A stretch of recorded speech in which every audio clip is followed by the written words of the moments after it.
Guys, আসসালামু আলাইকুম। দেখেন, আজকে আবার নতুন আরেকটা, কালকে থেকে আর উঠতেছে না মুরগি, আরেকটা কুচে বসছে। এটা বসাই দিব। ডিম আপনারা সবাই ফ্রিজে রাখবেন। ফ্রিজে না রাখলে একটা মাটির কলসে, একটা মাটির কোনোর কিছুর ভিতরে আপনার কয়েকটা ছাই কিংবা বালি দিয়ে খাটের নিচেও রাখতে পারেন। এরকম করে না রাখলে, এইভাবে যদি অন্যভাবে যদি রাখেন তাহলে আপনার রিটার্ন নষ্ট হয়ে যাবে, ডিম নষ্ট হয়ে যাবে। এভাবে রাখলে দিন 15 দিন পর্যন্ত ভালো থাকে। যে এই মুরগিটা কুচে বসছে, দেখেন কেমন করতেছে। এটা আজকে বসাই দিব, কালকে বসাইছিলাম, এটা করে দিচ্ছে। আজকে আসলাম,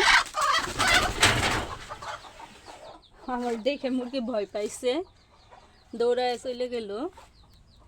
দেখেন, এটা এখানে বসে দেই। আরও 2টা মুরগি আছে, ওই মুরগি 2টা আপনারই করব, ডিম পাড়ার জন্য আসবো। এটা এখানে দিলাম, আর এই 2টা বিসমিল্লাহ বলে আল্লাহর নাম নিয়ে বসাই দিলাম। আপনারা সবাই দোয়া করবেন। বিসমিল্লাহির রহমানির রহিম। 4 5 6 7 8 9, এই যে তো 10টা দিয়ে দিলাম।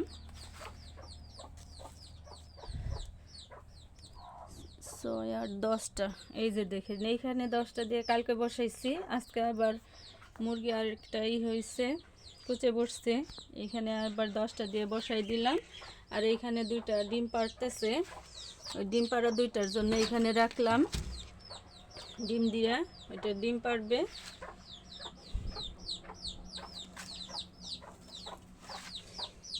একটু পরে এসে মুরগি বসবো।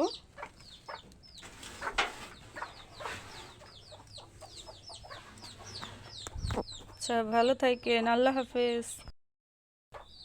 হ্যালো গাইস, আলহামদুলিল্লাহ, অবশেষে মুরগি 2টাই কুচে বসছে। এটা তখন ভয় পেয়ে চলে গেছিল। এই যে এটা ডিম দিয়ে রাখছি, এই যে অবশেষে এসে বসে রাখছে। আর এটা একটা ডিম রাখছি, মুরগি আরও 2টা আছে, ডিম পারবো।